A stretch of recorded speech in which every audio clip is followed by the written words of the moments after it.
Damai sejahtera Allah yang melampaui segala akal, itulah kiranya yang memelihara hati dan pikiran saudara di dalam Kristus Yesus Tuhan kita. Amin. Shalom saudara-saudari yang terkasih di dalam Kristus Yesus. Firman Tuhan yang menyapa kita pada minggu hari ini, Minggu Info Covid, tanggal 22 Februari 2026, tertulis di dalam kitab Ratapan pasal 3 ayat 49 sampai ayat 57. Demikian dikatakan, air mataku terus-menerus bercucuran dengan tak henti-hentinya, sampai Tuhan memandang dari atas dan melihat dari sorga. Mataku terasa pedih oleh sebab keadaan putri-putri kotaku. Seperti burung aku diburu-buru oleh mereka yang menjadi seteruku tanpa sebab. Mereka melemparkan aku hidup-hidup dalam lubang, melontari aku dengan batu. Air membanjir di atas kepalaku, kusangka binasa aku. Ya Tuhan, aku memanggil namamu dari dasar lubang yang dalam. Engkau mendengar suaraku. Janganlah kau tutupi telingamu terhadap kesahku dan teriak tolongku. Engkau dekat tatkala aku memanggilmu. Engkau berfirman, jangan takut. Demikian firman Tuhan. Saudara-saudari yang dikasihi oleh Tuhan Yesus Kristus, selamat memasuki Minggu Info Covid. Hari ini kalender gerejawi kita membawa kita ke sebuah perhentian yang bernama Info Covid.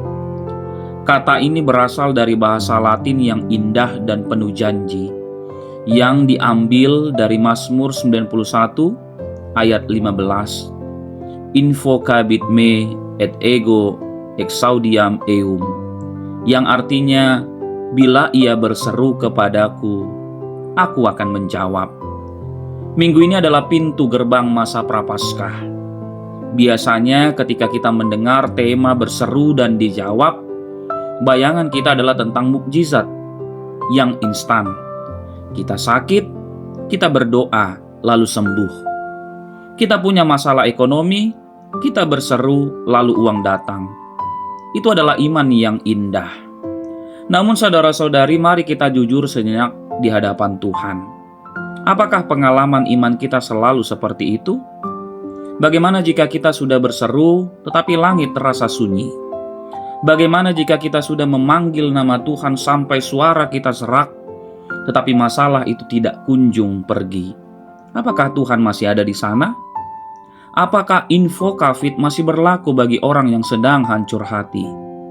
Untuk menjawab pertanyaan yang menggugah jiwa ini, kita tidak akan membaca kisah kemenangan yang gilang gemilang hari ini. Kita justru akan belajar dari seseorang yang sedang berada di titik nadir, di titik terendah dalam hidupnya. Kita akan menyelami isi hati Nabi Yeremia atau sang penyair ratapan ini di dalam Ratapan 3 ayat 49 sampai 57. Di tengah reruntuhan kota Yerusalem yang hancur lebur, di tengah puing-puing harapan yang terbakar, ada suara yang memanggil, dan suara itu mengajarkan kita makna sejati dari Info Covid. Mari kita perhatikan ayat 49 sampai 51. Air mataku tercurah dengan tiada henti-hentinya, tak ada selingan. Saudara, perhatikan betapa jujurnya Alkitab kita. Kitab suci tidak pernah meminta kita untuk berpura-pura kuat. Di sini sang penyair tidak menyembunyikan tangisnya.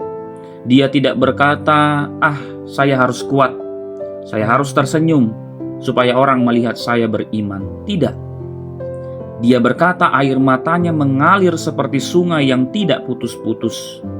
Mengapa? Karena Yerusalem hancur.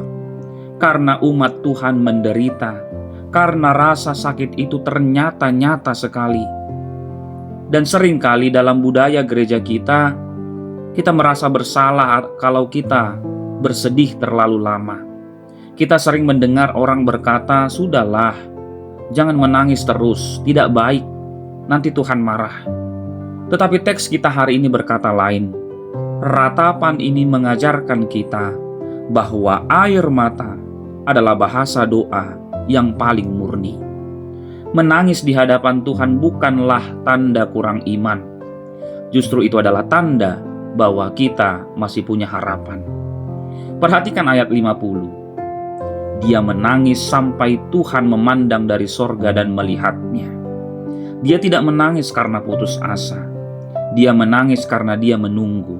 Dia menolak untuk dihibur oleh kata-kata manis manusia yang kosong. Dia hanya mau dihibur kalau Tuhan sendiri yang melihatnya. Dia sedang melakukan demonstrasi iman.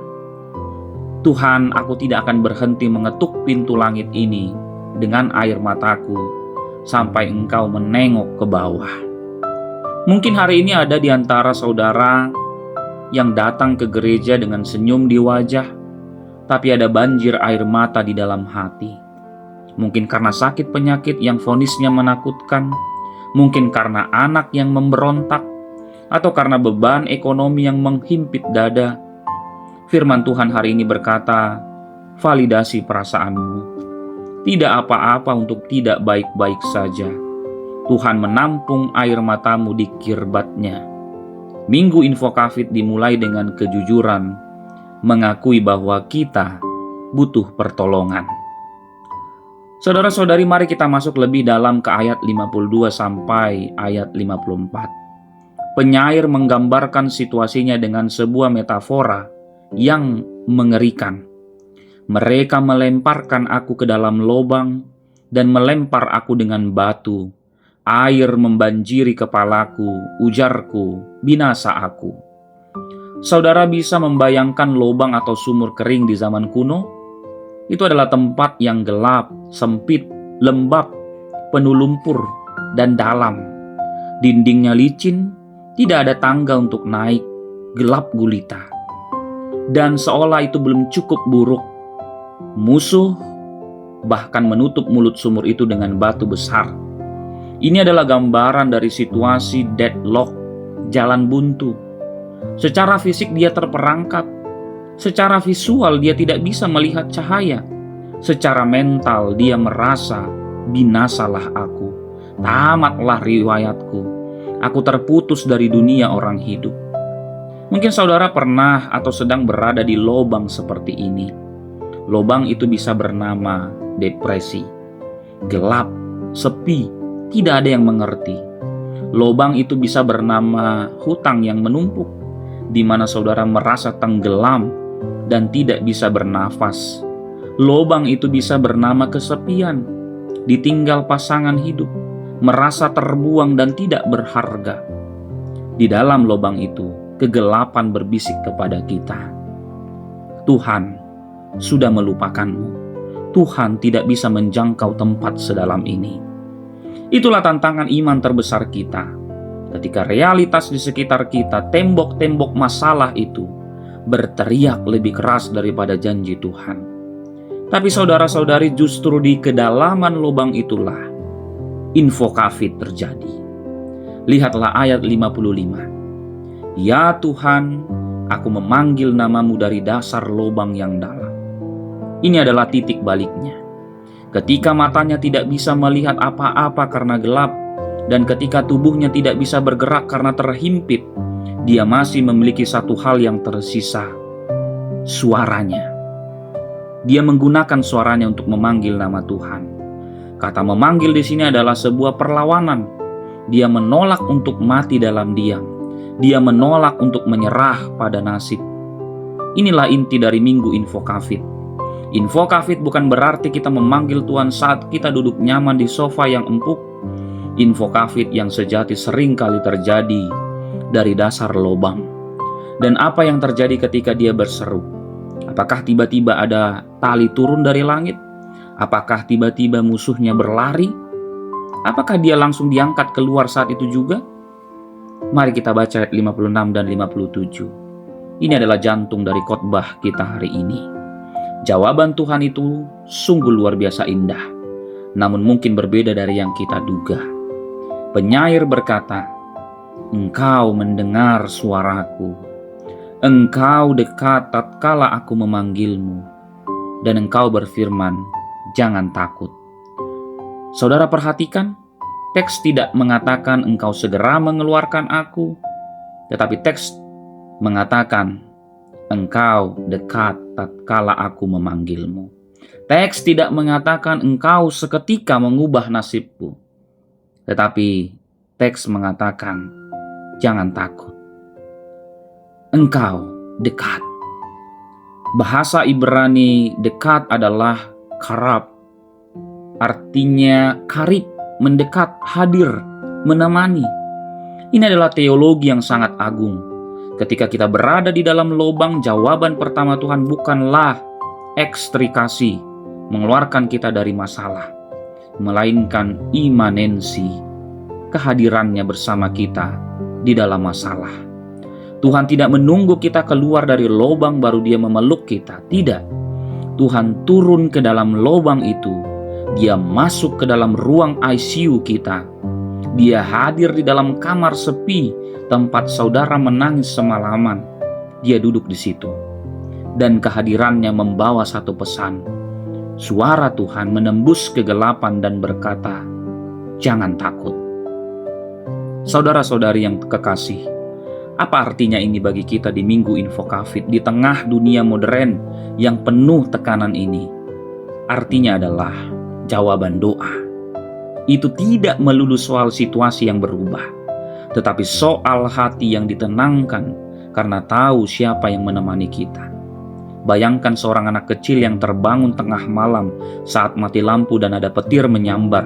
Dia berteriak, "Bapak, Ibu." Apakah bapaknya akan langsung menyalakan matahari supaya tiba-tiba menjadi pagi? Tidak bisa. Apakah bapaknya bisa langsung menghentikan badai di luar? Mungkin tidak. Tapi bapaknya akan datang, memegang tangan anak itu dan berkata, "Bapak di sini, jangan takut." Gelapnya masih ada, petirnya masih ada, tapi ketakutan anak itu seketika hilang. Kenapa? Karena bapaknya dekat. Bapaknya karib. Itulah yang Tuhan tawarkan kepada kita hari ini. Mungkin saudara pulang dari gereja ini, masalah saudara masih ada. Besok tagihan itu harus masih dibayar. Besok hasil lab dokter itu masih sama. Tetapi ada yang berubah. Saudara tidak lagi sendirian. Minggu Info Covid mengingatkan kita bahwa kita punya Allah yang telinganya tidak tuli terhadap seruan dari dasar lubang. Dia mendengar desah napasmu yang paling berat. Dia mendengar doa yang tidak sempat terucap kata-kata, yang hanya berupa air mata. Dan Dia menjawab. Dia mendekat. Yesus Kristus Tuhan kita tahu persis rasanya berada di lubang. Di kayu salib Dia merasakan ditinggalkan. Dia merasakan kegelapan. Dia berseru, "Eli, Eli, lama sabaktani." Karena Yesus pernah turun ke lubang maut dan kematian, maka Dia adalah satu-satunya pribadi yang mengerti penderitaan saudara sepenuhnya. Dan karena Dia telah bangkit, Dia punya kuasa untuk berkata kepada saudara hari ini, jangan takut. Saudara-saudari, sebagai penutup saya ingin mengajak kita semua melakukan sesuatu yang praktis di minggu ini. Jangan biarkan penderitaan membisukan mulutmu. Jangan biarkan masalah membuatmu berhenti berdoa. Iblis ingin saudara percaya bahwa Tuhan itu jauh dan tidak peduli. Tetapi ratapan 3 ayat 57 adalah proklamasi kebenaran. Engkau dekat tatkala aku memanggil. Mungkin saat ini hidupmu terasa hancur. Mungkin engkau merasa seperti orang buangan. Gunakanlah masa prapaskah ini untuk meratap dengan benar. Datanglah kepada Tuhan apa adanya. Katakan, Tuhan aku lelah, Tuhan aku takut, Tuhan begitu gelap sekali di sini. Dan setelah itu diamlah sejenak. Dengarkanlah dengan telinga imanmu. Di tengah kegelapan itu, rasakanlah kehadirannya yang lembut. Dengarlah bisikan Roh Kudus di hatimu yang berkata, "Anakku, aku di sini. Aku dekat. Aku memegang tanganmu. Jangan takut. Kita akan lalui ini bersama-sama." Itulah Injil, kabar baik Minggu Info Covid. Bukan sekadar janji bahwa badai akan berlalu, tetapi janji bahwa nahkoda agung ada di dalam perahu bersamamu. Tuhan dekat, jangan takut. Amin. Kita berdoa. Ya Bapa di sorga, Bapa yang mendengar setiap seruan anak-anaknya, terima kasih karena Engkau bukanlah Allah yang jauh, yang hanya duduk di tahta kemuliaan dan menutup mata terhadap air mata kami. Terima kasih karena ketika kami terperosok ke dalam lubang keputusasaan, Engkau tidak membuang kami, melainkan Engkau mendekat tatkala kami memanggil. Ampuni kami jika seringkali kami meragukan kasih-Mu di saat masalah datang mendera. Hari ini di Minggu Info Covid ini kami menyerahkan segala ketakutan kami, segala lubang yang memerangkap kami. Kami mau mendengarkan suara-Mu yang berkata, jangan takut. Tanamkan damai sejahtera itu di hati kami, agar kami mampu melangkah menjalani hari esok dengan kekuatan yang daripada-Mu. Dalam nama Tuhan Yesus Kristus kami berdoa dan berseru. Amin.